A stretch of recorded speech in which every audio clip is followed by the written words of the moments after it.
Hey guys, welcome to our channel, and in this video I'm going to show you how to use footprint chart in TradingView.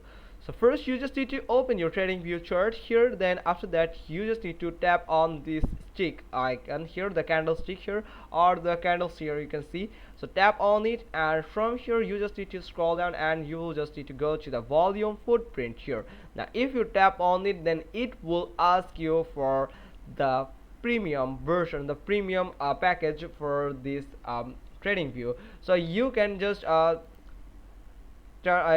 with the premium package. So you can just buy the premium package here. So I'm going to show you where to buy the premium package.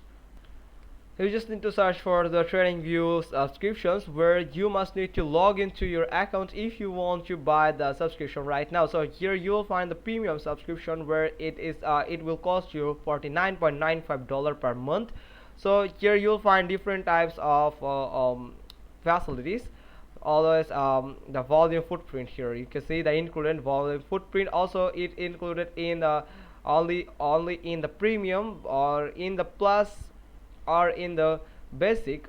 There's no option to use the volume footprint, but you can use your volume footprint on the premium version if you have buy it. So you have to buy the premium version, otherwise you can actually use this this volume footprint here. So but if you want to use it for free, then you can go with the 30-day free trial. So you can just tap on 30 days free plan, where you can just select the professional or non-professional subscriber and anything, then confirm and continue. And after that you have to select the package here. So tap on the premium package, but make sure that you are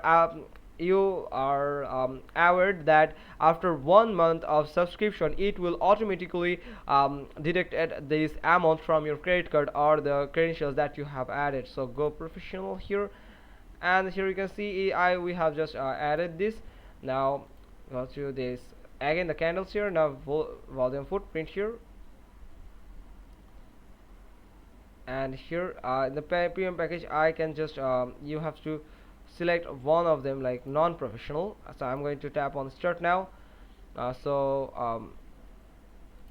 If you have select the professional, then you can go with the professional feature, or you have select it to non-professional. Actually, if you are select have you have select that non-professional, then you can just go with the premium version. Then you can just add your credit card and other payment method to for the subscription. So it will ask you for to buy the subscription after 30 days. So then you can just easily use the footprint on your chart, on your this trading view charts. Is it's pretty simply like this. So hope you got this. If so, then give us a thumbs up, leave a comment below, and thanks for watching. Till next time.